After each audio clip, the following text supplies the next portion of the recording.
வணக்கம் நண்பர்களே, எல்லோரும் எப்படி இருக்கீங்க? நல்லா இருக்கீங்களா? என்னோடய சப்ஸ்கிரைபர் மற்றும் இந்த சேனலுக்கு புதுசாக வந்திருக்கவங்களையும் இந்த தரை தூதுவன் சேனலுக்கு அன்போடு வரவேற்கிறேன். இப்போ நம்ம எங்கே இருக்குன்னு பார்த்தீங்கன்னா, கோயம்புத்தூர் எல்என்டி ரோட்டில் முடிகிற இடத்துல, அதாவது கேரளாவுக்கு போகிற வழியில் முடிகிற இடத்துல பார்த்திங்கன்னா, காலையில் டைமில் பனிப்பொழிவில் இந்த மலையை வந்து மூடி இருக்கிற மாதிரி ஒரு தோற்றம் பார்க்குறதுக்கு நல்லா இருந்துச்சு. அதை உங்களுக்கும் காமிக்கணும்னு ஆசைப்பட்டேன். அப்படியே பாருங்கள், எப்படி இருக்குன்னு கீழே கமெண்ட்டில் சொல்லுங்கள். இந்த சேனலுக்கு நீங்கள் இப்போ தான் ஃபஸ்ட் டைம் வரதுந்தா கீழே இருக்க சப்ஸ்கிரைப் பட்டனை ப்ரெஸ் பண்ணிவிட்டு பக்கத்தில் ஆள்னு கொடுத்துருங்க. அப்போ தான் நான் போடுற வீடியோஸ்லாம் உங்களுக்கு நோட்டிஃபிகேஷனாக வந்துகிட்டே இருக்கும். இப்போ நம்ம வந்து சங்கனாஞ்சேரி போயிட்டுருக்குறோம். இப்போது Tamil Nadu RT office, Kerala RT office எல்லாம் தாண்டி வாலியார் செக் போஸ்ட்லாம் தாண்டி இப்போது பாலக்காடு கிட்டே வந்துட்டுருக்குறேன். இன்னும் நம்ம போகணும். இன்னும் இங்கேருந்து 180 கிலோமீட்டர் நம்ம போக வேண்டியது இருக்குது. இப்போது இது வந்து பகல் டைமில் தான் வந்துட்டுருக்கேன். இப்போ டிராஃபிக் அதிகமாக இருக்கிற டைமு, வெயில் ஹீட் வேறு அதிகமாக இருக்குது, இன்ஜின் ஹீட் வேறு அதிகமாக இருக்குது, வெயில் வேறு மண்டையாக புழக்குது. இப்போ ரொம்ப டயர்டாக இருக்குது. இப்போ நம்ம பாலக்காட்டிலேருந்து குதிரந்தாவளமேடு, திருச்சூர், அங்கமாலியிலேருந்து மோட்டுப்புழாலேருந்து கோட்டயத்தில் அடுத்து செங்கனாஞ்சேரி நம்ம போக போகிறோம். முடிஞ்ச அளவுக்கு நான் இந்த வீடியோவில் எல்லாத்தையும் காமிக்கிறேன். எல்லோரும் ஸ்கிப் பண்ணாமல் கடைசி வரைக்கும் பாருங்கள். நம்ம பாலக்காடை தாண்டி திருச்சூர் ரோட்டில் ஆலத்தூர்ன்ற ஊரை தாண்டி வந்துட்டுருக்குறோம். இங்கெல்லாம் பார்த்தீங்கன்னா தென்னந்தோப்பு லெஃப்ட் சைடில், ரைட் சைடில் பார்த்தீங்கன்னா ரப்பர் தோட்டம். ரெண்டுத்துக்கு நடுவில் இது நேஷ்னல் ஹைவே ரோடு வந்துட்டுருக்குது. இங்கெல்லாம் வீடுங்கள்லாம் பார்த்தீங்கன்னா ரொம்ப அழகாக இருக்கும். பெயிண்டிங்கும் அவ்வளோ சூப்பராக பண்ணியிருப்பாங்க. இங்கே இருக்க ஒவ்வொரு கோயிலும் பார்த்தீங்கன்னா அவ்வளோ அற்புதமாக கட்டியிருப்பாங்க. பார்க்கும்போதே ரொம்ப அழகாக இருக்கும், பார்த்துக்கிட்டே இருக்க மாதிரி இருக்கும். இங்கே இருக்க பில்டிங் எல்லாமே வந்து பெயிண்டிங்கை வந்து ரொம்ப அருமையாக கொடுத்துருப்பாங்க. இங்கே எல்லா கோயிலுமே இந்த மாதிரி தான் அழகாக இருக்கும். லெஃப்ட் சைடில் பார்த்தீங்கன்னா விவசாய நிலம். மழை டைமில் வந்து இங்கெல்லாம் நெல் விவசாயம் பண்ணியிருப்பாங்க. இப்போல்லாம் அறுவடை பண்ணி இப்போ எதுவும் பண்ணல, மழை ஸ்டார்ட் ஆச்சுன்னா பண்ணுவாங்க. இந்த பக்கம் ரைட் சைடில் தெரியுது பார்த்திங்களா, அது தென்னை மரத்துக்கு பின்னாடி அது ஃபுல்லாக ரப்பர் தோட்டம். இங்கே அதிகமாக வந்து பைனாப்பிள், பலாப்பழம், ரப்பர் தோட்டம் இதுங்க தான் வந்து அதிகமாக இருக்கும். வாழை, அப்புறம் தென்னை மரம் இதெல்லாம் வந்து இங்கே கம்மி தான். விவசாயம் பண்ணுறதெல்லாம் வந்து கம்மி தான். நெல்லும் கொஞ்சம் கம்மி தான். நம்ம ஊர் சைடு மாதிரி பண்ண மாட்டாங்க. அதிகமான இங்கே விளைச்சல் வந்து பைனாப்பிள், பலாப்பழம், அப்புறம் ரப்பர் தோட்டம். மீனுங்க அதிகமாக கிடைக்கும். இங்கே மீனுங்கள்லாம் கம்மி ரேட்டில் கூட கிடைக்கும். டெய்லி சாயந்தரம் டைமில் இங்கே மீனுங்கள்லாம் கிடைக்கும். இதெல்லாம் பார்த்திங்கன்னா ஃபுல்லாக ரப்பர் தோட்டம் தான். இது வந்து திருச்சூருக்கு முன்னாடி இருக்கிறது. நம்ம மோட்டுப்புழா ரோட்லலாம் போயிட்டிங்கன்னா ஃபுல்லாக கம்ப்ளீட்டாக வந்து ரப்பர் தோட்டம் தான் அதிகமாக இருக்கும். அங்கே அந்த பக்கம் தான் வந்து பார்த்திங்கன்னா ரப்பரு தான் விவசாயம் அதிகமாக பண்ணுவாங்க. ரப்பரு, பைனாப்பிள் தான் அதிகமாக விவசாயம் இருக்கும். நம்ம மோட்டுப்புழா கோட்டையும் செங்கனாஞ்சேரி இந்த சைடெலாம் போயிட்டிங்கன்னா வந்து ரப்பரு, பைனாப்பிள் தான் அதிகமாக இருக்கும். இப்போ குதிரந்தாவளம் மேடுக்கிட்ட வந்துட்டோம். நம்ம மேடு ஏறி இறங்கினா தான் மண்ணுத்தி. அது மண்ணுத்தி வந்துட்டாலே திருச்சூர் வந்த மாதிரி. இந்த குதிரந்தாவளம் மலை இது வந்து இந்த அண்டர் கிரவுண்ட் பிரிட்ஜ் இன்னும் வேலை முடியல, வேலை நடந்துகிட்டே இருக்குது. இதனால் இது வந்து பழைய ரோட்டில் டைவிஷன் பண்ணி தான் போகணும். இதில் பார்த்திங்கன்னா அதுதான் குதிரந்தாவளம் மலை வந்து அண்டர் கிரவுண்டு பிரிட்ஜ் வேலை இன்னும் நடந்துக்கிட்டே இருக்குது, இன்னும் வேலை முடியல. இது வந்து பழைய ரோடுங்க. இது சிங்கிள் ரோடாக இருக்குது. அதாவது இந்த ஹைவே வரதுக்கு முன்னே இருந்து சிங்கிள் ரோடு, பழைய ரோடு இப்படி தான் இருந்தது. இப்போ இந்த ரோட்டில் தான் இப்போ இந்த மலை ஏறி இறங்குற வரைக்கும் இப்படி தான் இருக்கும். அதுக்கப்புறம் இறங்கி முடிஞ்ச உடனே திருப்பி பழைய மாதிரி ரோடு வந்துடும்.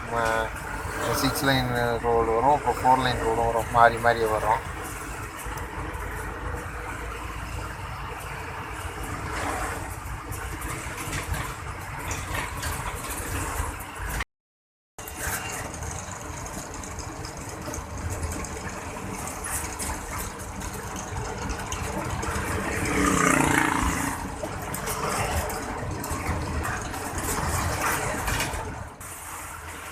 இப்போ மண்ணுத்தி தாண்டி வந்துட்டு இருக்கிறோம். இப்போ பார்த்திங்கன்னா மழை, சரியான மழை பிடிச்சிக்கிச்சு. ரோடில் என்ன இருக்குன்னே தெரியல. இந்த 4 ஹெட்லைட் போட்டுட்டு தான் வந்துட்டுருக்குறேன். அந்த வெள்ளைப்பட கணக்கு பிடிச்சிக்கிட்டு வந்துட்டுருக்குறேன். சரியான மழை வாங்குன்னு வாங்குது. முன்னாடி போகிறது என்ன போகுது, நிற்கிதா போதான்னு கூட தெரியாத அளவுக்கு இருக்குது மழை. இந்த அளவுக்கு மழை, சரியான மழை வாங்குது. அப்படியே பொறுமையாக தான் போயிட்டுருக்குறேன். எல்லாமே வண்டிங்க எல்லாமே ஸ்லோவாக தான் போயிட்டுருக்குது. அது கண்ணாடியில் வேறு அப்பப்போ உப்பு கூட்டிக்கிட்டே இருக்கு. அப்பப்போ தொடச்சிக்கிட்டு வண்டி ஓட்டிகிட்டு போயிட்டுருக்குறாங்க. இந்த சைடு மில்லரில் கூட வண்டி வருதா இல்லைன்னு கூட சரியாக பார்க்க முடியல, அந்தளவுக்கு மழை பெஞ்சிட்டு இருக்குது. தண்ணி வருங்க, ரோடு ஃபுல்லாக தண்ணி தான் நிற்கிது. ஆனால் எவனவன் எடுபட்ட பயலை, நானே கண்ணு தெரியாத போயிட்டு இருக்கேன், இதில் தண்ணி வேறு பீச்சு அடிக்கிறான். இந்த சின்ன வண்டின்னு வண்டி மேலே தண்ணி அடிக்கிறான் பாரு. பாடுவா போனா, நானே தவந்து போயிட்டு இருக்கிறேன். தண்ணியை விட்டு அடித்து விளையாட்டு காமிக்கிறாங்க. விளையாட்டு இவ்வளோ பொறுப்பாக போயிட்டுருக்குறாங்க இப்போ பசங்க. இந்த மாதிரி பொறுப்பாக போனேன் மழை டைமில் யாருக்கும் எந்த ஆபத்தும் இல்லாமல் போயிட்டுருக்கலாம். அதை விட்டுட்டு விளையாட்டு காமிக்கிறாங்க. தண்ணியை கண்டா யானைக்கு குஷின்ற மாதிரி நம்ம அதுங்களுக்கு தண்ணியை பார்த்தோன்னே குஷியாக இருக்க போல இருக்குது. நினச்ச மாதிரி நினச்ச இடத்துல தண்ணி அடிக்கிறாங்க. கண்ணு தெரிஞ்சிற அளவுக்கு அடித்தா பரவாயில்ல, கண்ணாடி மூடுற அளவுக்கு தண்ணி அடித்து விட்றாங்க. என்னத்தை பண்ணுறது பாவம். இங்கே என்ன அவசரமோ இவருக்கு. மெதுவாடா மெதுவாடா மெதுவாக தண்ணி அடிங்கடா, ரோடு தெரிகிற அளவுக்காவது தண்ணி அடிங்கடா. தண்ணி கண்ணாடி உள்ள அடிச்சு விட்றாதீங்க, ரோடு தெரிய மாட்டேங்குது.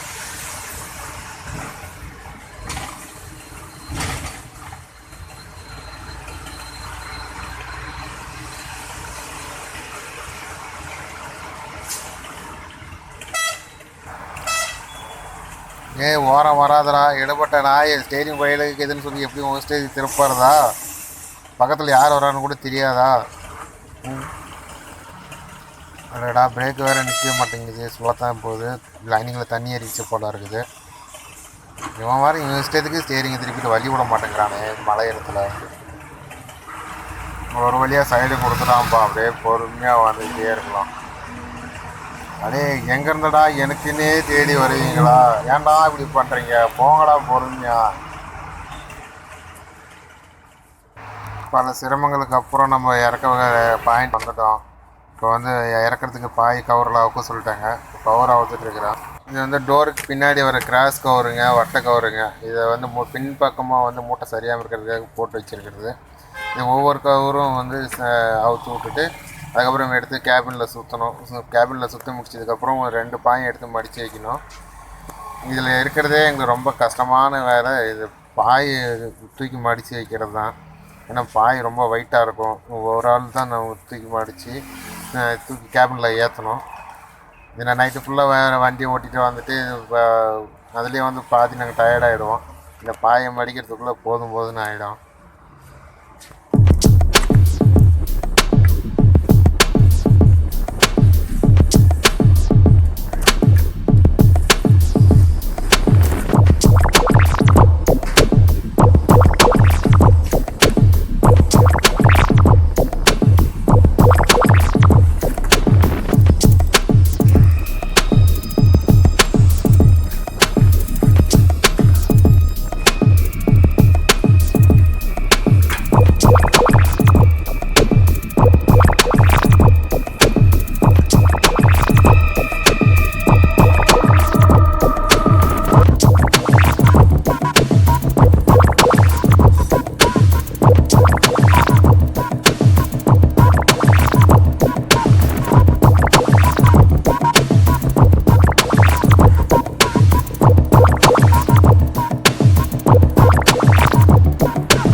கவுர் சுற்றி பாயும் அடித்து எடுத்து வச்சாச்சு. இப்போ உள்கட்டை அவுத்துட்டா இறக்க ஆரம்பிச்சிருவாங்க.